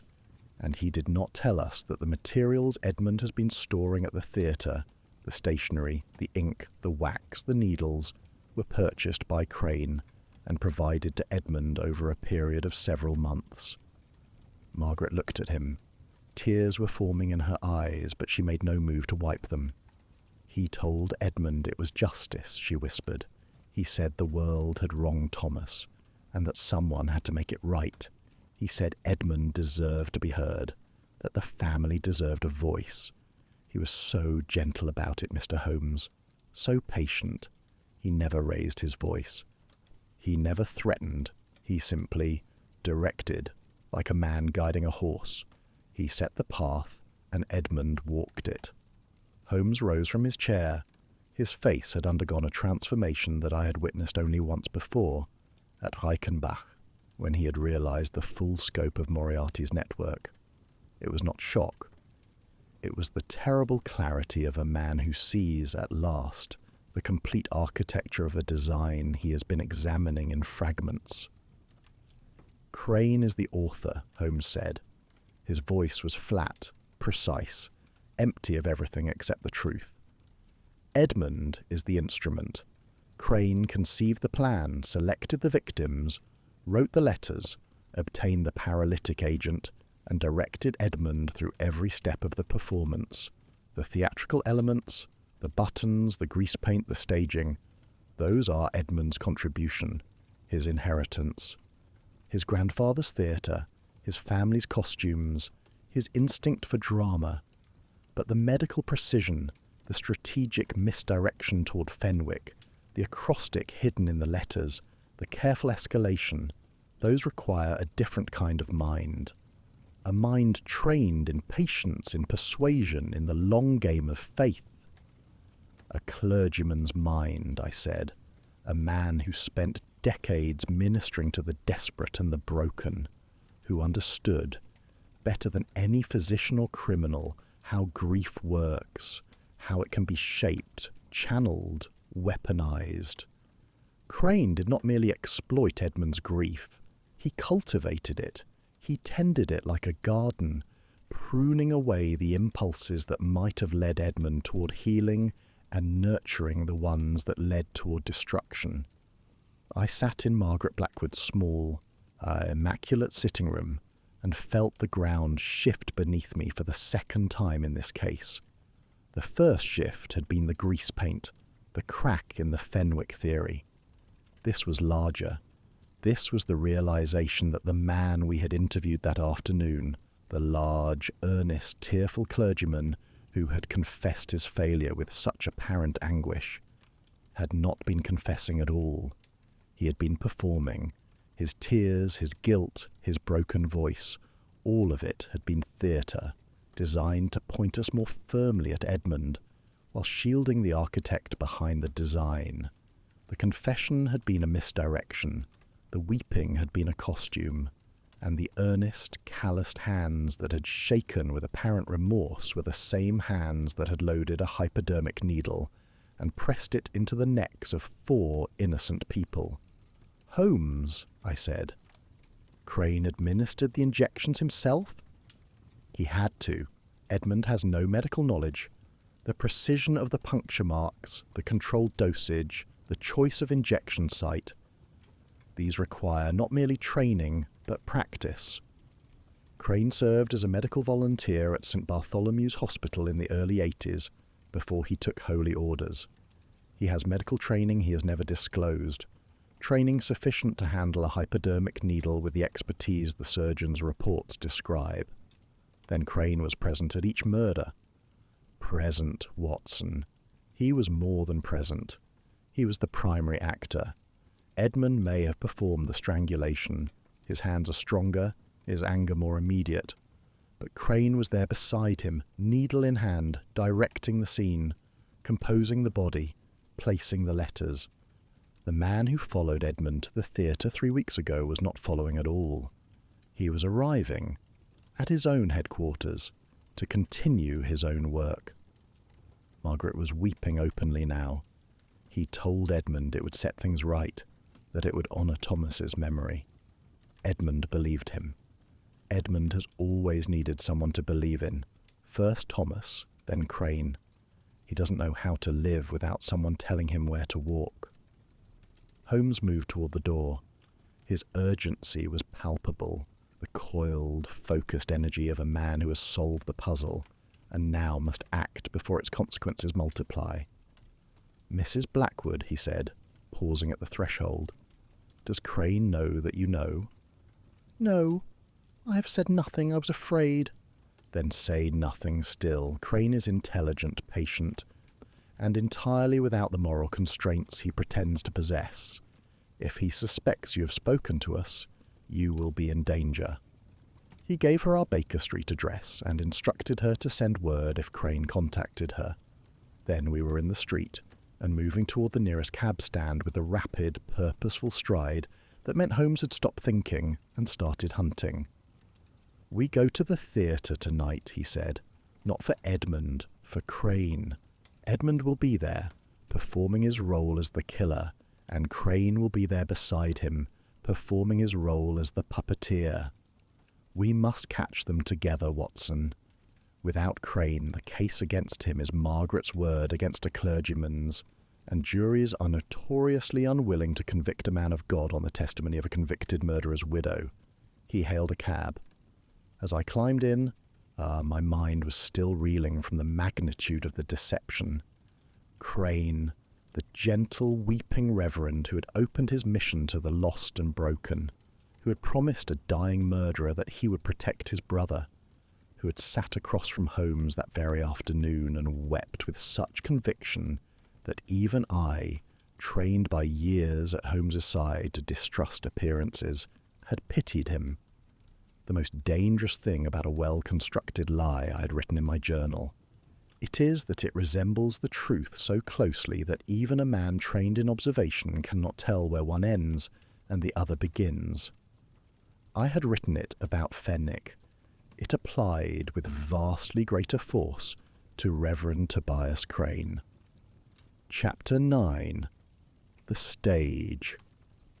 We approached the Blackwood Theatre from the east, along a stretch of the commercial road where the street lamps gave out and the buildings took on the hunched, abandoned character of a neighbourhood that had been forgotten by everyone except those who had reason to hide.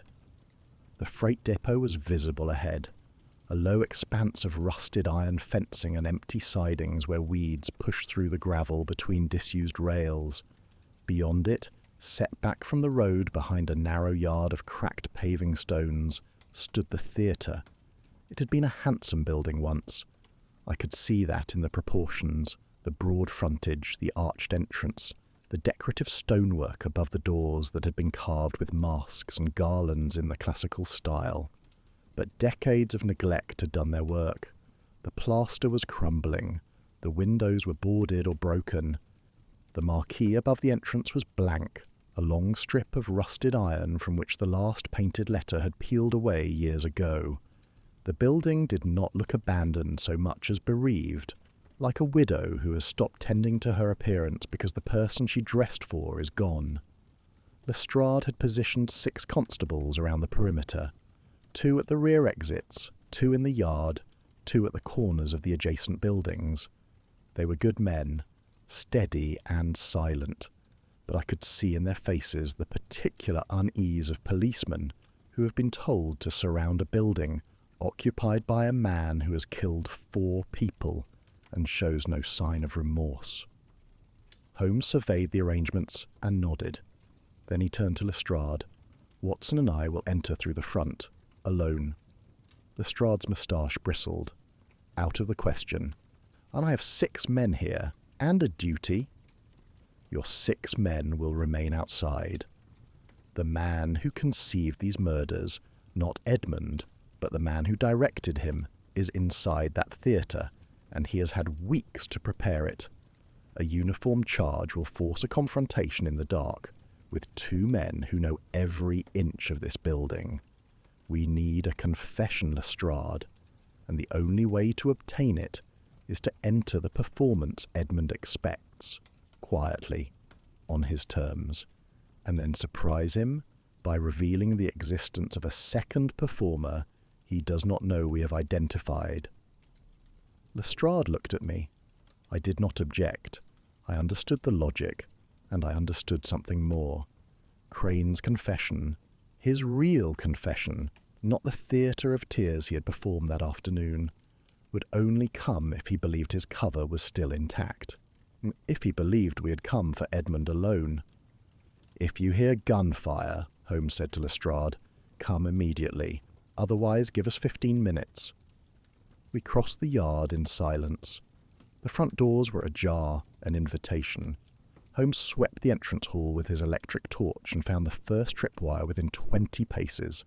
A thin cord stretched across the corridor at ankle height, attached to a pile of debris that would block the exit. He cut it with his penknife. A second tripwire at the inner doors, a counterweight that would have slammed them shut behind us. He disarmed with the same quiet efficiency. We entered the auditorium. It was large.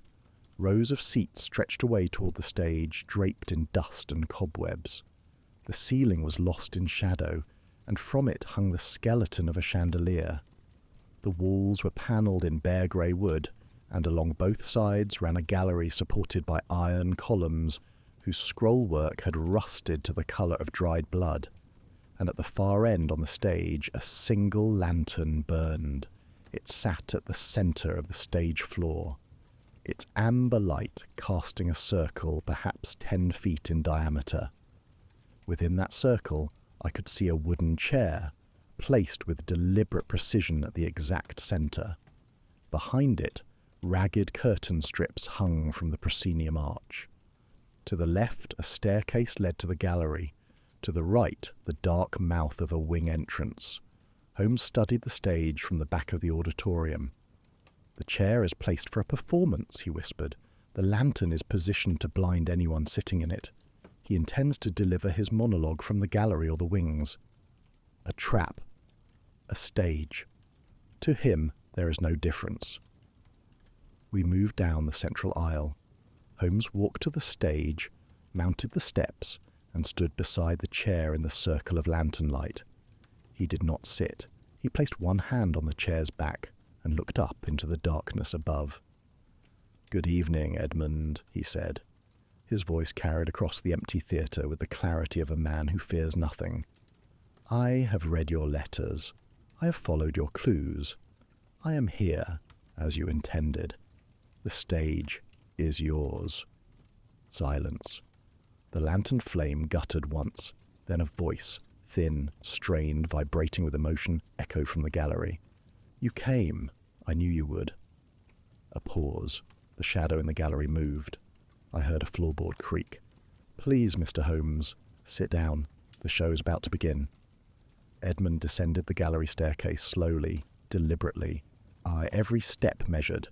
He was thin, thinner than I had expected, with hollow cheekbones and dark, restless eyes that moved constantly between Holmes and me, and the auditorium beyond. He wore a long coat, slightly too large, and beneath it fragments of old theatrical costume, a faded brocade waistcoat, a frayed shirt. He had dressed for the occasion. In his right hand, held with visible effort, was a Webley revolver. Holmes did not move. He watched Edmund with the steady, patient attention of a man who has all the time in the world. "Edmund Blackwood," Holmes said. "Thomas's brother. I remember you. The gallery at the Old Bailey, the 3rd row. You sat there every day of the trial, and you never spoke." Something fractured in Edmund's face. "You remember?" "I remember everything of consequence." Edmund raised the revolver. "Then you remember what you did?" "I remember what I observed. I observed a rope knot that identified your brother as the killer of 3 men. A jury convicted him. He died in prison." Holmes paused. "I did not kill Thomas, Edmund. I described what I saw." "You destroyed him!" The words burst out. "You walked into that courtroom and you took him apart, piece by piece. The knot, the alibi, the witness. You dismantled everything. They took him away and he died in a cell, coughing blood, and they would not let me hold his hand." He was shaking. The revolver trembled. "Thomas raised me," Edmund continued, "after our mother died, after our father turned to drink and worse. Thomas fed me, clothed me, kept me in school. He was not a good man, I know that, but he was my brother, and he was all I had." Holmes listened. He did not interrupt, did not argue.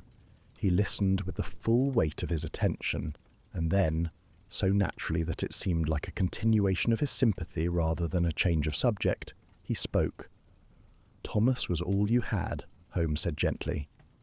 "Until Crane." Edmund stopped. The trembling stilled. Something changed in his eyes. Not understanding, not yet, but the first distant stirring of a question he had never thought to ask. "What?"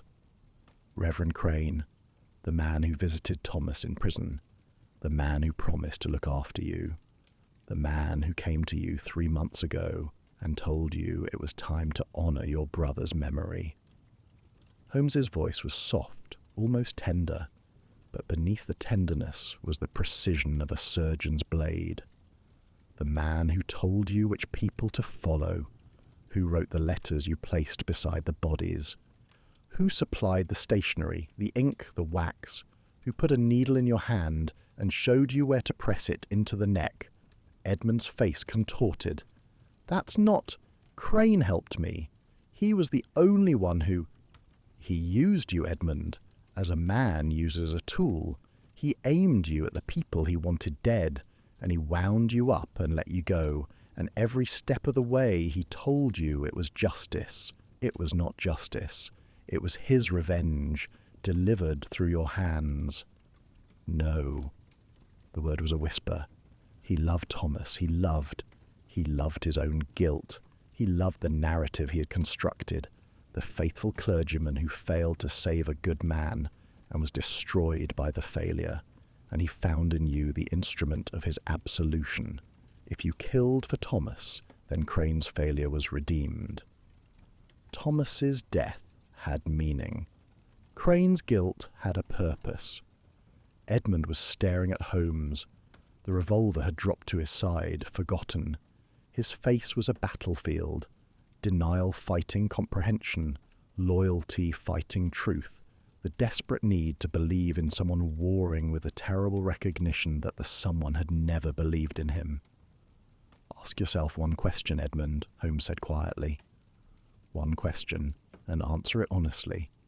In all the months Crane spent with you, planning, preparing, directing, did he ever once risk anything himself?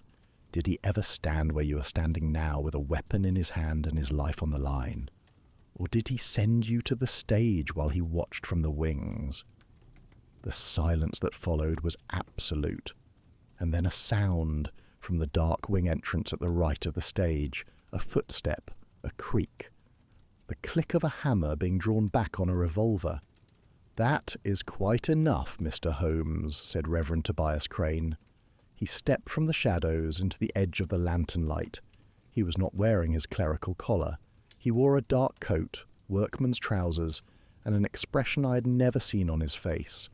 Not the earnest, grieving, generous face of the mission, but something stripped and cold and utterly unafraid. In his right hand he held a pistol, levelled at Holmes's chest with a steadiness that no tremor troubled. "You are cleverer than I gave you credit for," Crane said. "I thought Edmund's performance would hold you for at least another day." Holmes turned to face him. "Your own performance was considerably better. The confession at the mission was masterful. The tears, the guilt, the shaking hands. Yes, you very nearly persuaded me." "Nearly?" A thin smile. "I must be losing my touch." "You overplayed the self-recrimination. A truly guilty man does not catalogue his failures with such eloquent precision. He stumbles. He contradicts himself. He omits the most damning details because he cannot bear to speak them. You included every detail, arranged chronologically, structured for maximum emotional impact. You were not confessing, Reverend. You were narrating." Crane's smile widened. It was the smile of a man who has been seen clearly for the first time and finds the experience, against all expectation, satisfying. "Thomas Blackwood was the finest man I ever knew," Crane said. "Not the best, not the most moral, but the finest, in the sense of being finely made, capable of extraordinary things if the world had given him the chance. And the world did not give him the chance, Mr. Holmes. You did not give him the chance. You walked into that courtroom with your magnifying glass and your rope knots, and your insufferable certainty, and you reduced a man's entire life to a pattern in a piece of string. Thomas killed 3 men. Thomas was desperate, cornered, betrayed by the men he worked with, and abandoned by every institution that should have protected him. He did a terrible thing, and I do not excuse it. But the punishment was disproportionate. Life imprisonment, death by disease in a cell, and his brother, a boy of 17, left alone in the world with nothing. And so you decided to balance the scales. I decided that someone should feel what Edmund felt, what I felt, the helplessness, the The knowledge that the people you love are being destroyed, and there is nothing you can do. His voice hardened. You have spent your career destroying lives, Mr. Holmes. Not just the criminals, their families, their children, the people who loved them and were left behind to live in the wreckage. You walk away from your cases with your reputation enhanced and your ego satisfied, and you never look back. You never see what's left. Behind Crane, in the dark wing entrance, I saw something move. A shape, human, low, careful. One of Lestrade's constables, I thought, entering through the backstage corridor. But Holmes had asked for 15 minutes, and I could not be certain how many had passed. Holmes saw the movement too. I saw his eyes flick to the wings and back, a glance so brief it might have been a blink, and I understood that he was calculating, measuring distances, estimating time. Edmund, Holmes said, turning to the young man who stood frozen between them, the revolver hanging at his side, his face a mask of devastation. Put the gun down. This is over. Crane's pistol swung toward Edmund. Don't. The constables are outside, Reverend. 6 of them. They heard you. They are already coming. Crane's composure cracked. Not completely, not catastrophically, but enough. The pistol wavered. His eyes darted to the wings, to the gallery, to the theatre doors at the far end of the auditorium. What happened next took less than 3 seconds. Holmes lunged sideways, not toward Crane, but toward the stage left wall, toward the curtain ropes of the old rigging system. His hand closed on the nearest cleat release and pulled. A sandbag dropped from the fly space above, 70 pounds of sand in a canvas sack, and struck the loose floorboard beside Crane's braced foot. The board split. Crane staggered, his pistol discharged into the ceiling, the report enormous in the enclosed space. I was already moving. I threw myself toward Crane, my shoulder striking his arm. The pistol spun from his grip. He fell. I fell with him. Edmund dropped his own revolver and stood motionless, staring at the two of us on the floor of his grandfather's stage, with the blank, devastated expression of a man watching the last pillar of his world collapse into dust. The theatre doors burst open. Lestrade and the constables poured in. Within moments, Crane's hands were bound. Edmund surrendered without resistance. The constables barely needed to touch him. He simply held out his wrists and waited, and the emptiness on his face was worse than any expression of rage or grief I have ever witnessed. It was the face of a man who has lost not only his freedom, but his reason for losing it. As the constables led them up the aisle, Crane turned and looked back at the stage, at the lantern, the chair, Holmes standing in the circle of amber light with his hands at his sides. You cannot reduce a man's entire life to a pattern in a piece of string, Mr. Holmes, Crane said again. His voice was calm, his eyes were empty. But I suppose that is all you know how to do. Holmes held his gaze for a long moment. He did not answer. The constables led Crane out into the fog and the doors closed, and the Blackwood Theatre was empty again, except for the two of us and the ghost of the family that had built it and destroyed itself within its walls. Holmes stood on the stage for a long time. The lantern burned low. The shadows crept inward. "Holmes," I said at last. He turned. In the dying light his face showed every year of his age, and several that had not yet arrived. "Let us go home, Watson," he said. "I find I have had quite enough of the theatre." Chapter 10. The Last Letter. The morning after the arrests was the quietest I have ever known at 221B Baker Street. I came downstairs at 8 o'clock to find the sitting room in a state of unusual order. The chemical table had been cleared. The letters, the maps, the case files, the buttons in their tin box, all of it had been gathered, sorted, and placed inside a large brown folder on which Holmes had written in his angular script a single line: Blackwood Theatre, November 1895, closed. The folder sat on the edge of the desk like a headstone. Holmes was in his armchair by the fire. He was not reading. He was not smoking. He was sitting perfectly still, his dressing gown drawn close around him, his feet bare on the hearthrug, his eyes fixed on a single sheet of paper that he held in both hands. The fire had burned low. He had not tended it, and the room was cold. "Holmes," I said. He did not look up. "Lestrade sent this over an hour ago. It was found in Edmund's coat pocket during processing at Scotland Yard. A letter, sealed, addressed to me. One that was never delivered." He held it out. I took it and read. "I wanted you to know fear, Mr. Holmes. The fear of knowing that every death was your fault, that every life taken was a consequence of your arrogance. I wanted you to understand what it is to be powerless while someone you love is destroyed. But I think now that you will never understand. You are not capable of it. You observe and you deduce and you solve, and then you move to the next puzzle, and the people whose lives you have dissected become entries in your case files. Filed, forgotten, finished. Thomas was not a case file. He was my brother. He taught me to read. He carried me home on his back through the snow the winter I was 9 and had no shoes. He was a man, Mr. Holmes, not a problem to be solved. I do not expect you to feel guilt. I do not expect you to grieve. I expect only that you will read this letter and add it to your collection, and that years from now, when you are old and the game has lost its savour, you will take it out and read it again, and wonder, just for a moment, whether the life you have lived has been worth the lives it has cost. Edmund Blackwood." I read it twice. Then I folded it and placed it on the table beside the brown folder. The fire cracked. A coal shifted in the grate, sending a brief flare of orange light across Holmes's face that illuminated it, and then withdrew, leaving him in shadow.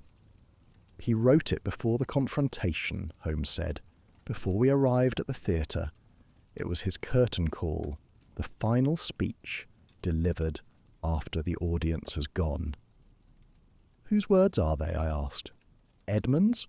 Or Crane's?" Holmes was silent for a long time. "That is the question that will haunt me," he said at last. "The letter is in Edmund's hand, his real hand, not the disguised script of the letters left beside the bodies. The sentiments, the love for Thomas, the grief, the accusation, those are Edmund's own, but the structure, the rhetoric, the careful escalation from anger to sorrow to that devastating final question." He paused. "Those are Crane's. Crane coached him. Crane shaped him, over months, over years. He took Edmund's genuine grief, which was real, Watson, as real and raw as any emotion I've ever observed, and he refined it, polished it, gave it a vocabulary and a direction. By the time Edmund sat down to write this letter, he could no longer distinguish between his own thoughts and the thoughts Crane had planted in him. The letter is sincere. It is also a forgery. And the fact that those two things can coexist is perhaps the most disturbing element of this entire affair." He rose from the chair and moved to the window. The fog had lifted for the first time in days, and a thin, pale sunlight was reaching Baker Street. "The 3 names on his list," I said. "The ones who are not yet crossed out. Have they been warned?" Lestrade sent constables to each address before dawn. All 3 are alive. A clerk in Shadwell, a flower seller in Bethnal Green, and a night porter at a hotel in Aldgate. None of them knew Edmund or Crane. They were selected for the same reason as the others, because they were alone and vulnerable and available. And Fenwick? Fenwick was a pawn. Crane selected him as the decoy before the first murder was committed. He studied Fenwick's history, his proximity, his illegal opium prescriptions, his inability to provide alibis.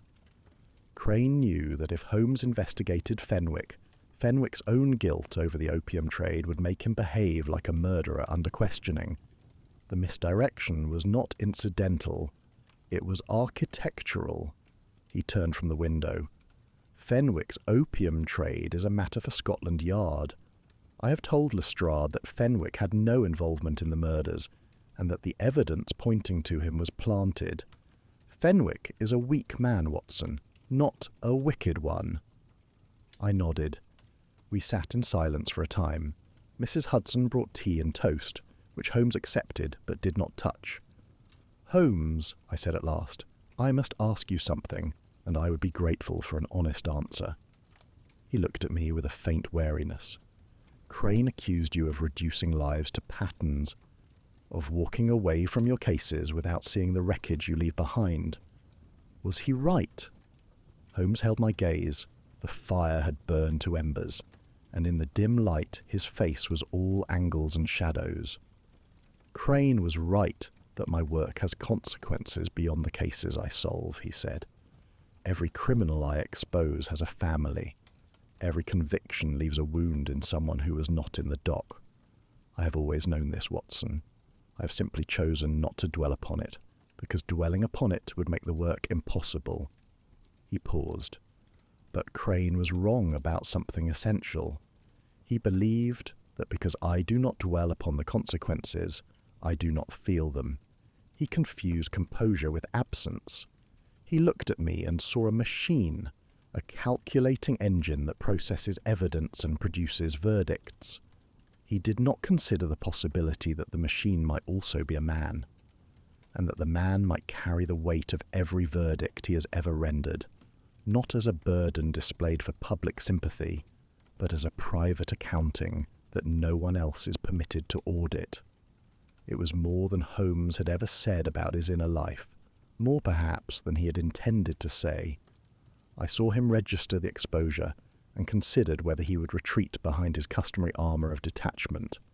He did not. "Fear is a weapon, Watson," he said quietly. "Edmund asked me whether I felt it. Crane designed his campaign to make me feel it, and the honest answer, which I will give to you because you have earned it, and which I would not give to any other living soul, is yes. I felt fear, not the fear of violence, that is a simple thing, manageable by any soldier, but the fear that Crane was right, that the life I have lived, the deductions, the solutions, the triumphs, has left behind it a trail of broken families and ruined lives, and that the trail stretches so far behind me that I can no longer see where it begins." He stopped. The fire popped.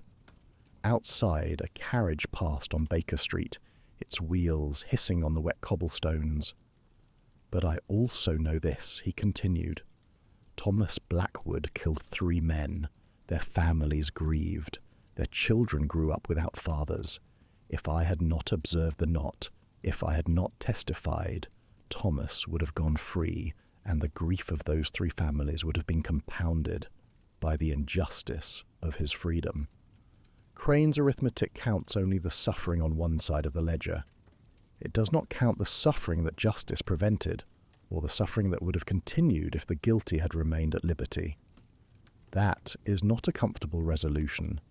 No, it is not, and I do not expect it to become one."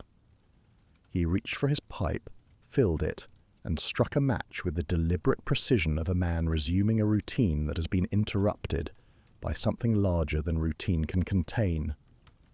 "The case is closed, Watson, but the question it raised is not, and I suspect it never will be." I made my notes that evening. I recorded the facts, the deductions, the sequence of events. I noted the clues in order, the iron filings, the stationery, the grease paint, the buttons, the acrostic, the handwriting, the railway timetable, and I traced their convergence with the care of a man who understands that the architecture of a case, laid bare after the fact, always appears simpler than it felt during the living of it. I noted also the things that could not be filed or catalogued. Holmes did not play his violin that evening. He did not read. He did not speak again until the following morning, when he greeted me with characteristic briskness and asked, with an enthusiasm that was very nearly convincing, about a case involving a missing canary and a suspicious uncle that had appeared in the morning edition of the Daily Telegraph. I recognised the performance for what it was, the curtain rising on the next act, the deliberate forward motion of a man who survives by never standing still, and I played my part, as I always did, and with the willing suspension of disbelief that Holmes required, and I was honoured to provide. But I noticed, in the days that followed, that the brown folder marked Blackwood Theatre, November 1895. Closed did not find its place among the other case files on Holmes's shelf. It remained on the corner of the desk within arm's reach for nearly a week before it finally disappeared into the archive, and the letter, Edmund's last letter, the one that was never delivered, was not inside the folder when I checked it years later, after Holmes's retirement and removal to the Sussex Downs. I do not know where he kept it. I never asked. There are rooms in Sherlock Holmes's mind that even I was not permitted to enter, and I respected the locked doors as a friend respects the silences of a man he loves but does not fully understand. And the fog returned to London the following week, as it always does. The city resumed its rhythms. The newspapers moved on. The Blackwood Theatre was demolished in the spring of 1896 to make way for a railway storage facility. Of Edmund, I know only that he was tried, convicted and sentenced, not to death, for the jury heard his story and rendered mercy where mercy was warranted. Crane received the heavier sentence. He had, after all, been the architect. Edmund had been the building. Of Crane, I know that he never recanted. He went to prison with the absolute conviction of a man who believes his cause was just, and his methods proportionate. Whether time softened that conviction, I cannot say. I suspect it did not. The most dangerous faith is the faith that requires no evidence, and Crane's faith in his own righteousness had survived the destruction of everything else he held dear. I do not think a prison cell would have troubled it, but I have kept my notes, and I have written this account, and I offer it now to whatever readers may find in it something worth their time. It is the story of a man who loved a friend and could not forgive the world for taking him away. It is the story of a boy who loved his brother and was taught to turn that love into a weapon. It is the story of a detective who solved a puzzle and discovered that the solution was not a triumph but a tragedy. And it is the story of four people: Samuel Redding, who kept canaries; Mary Holt, who embroidered violets on handkerchiefs; James Burrell, who played cricket on Sundays; and Peter Gosling, who wrote poetry he never showed anyone, whose lives were not plot devices or messages or verses in a poem, but lives, complete and irreplaceable, ended by a grief that had forgotten how to be anything other than destruction. I set down my pen. Outside the window of Baker Street, the fog drifts past like a curtain that will never fully rise.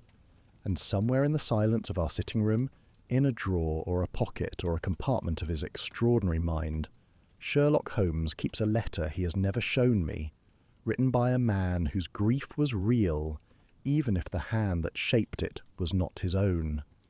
I believe Holmes felt the fear. I believe he feels it still.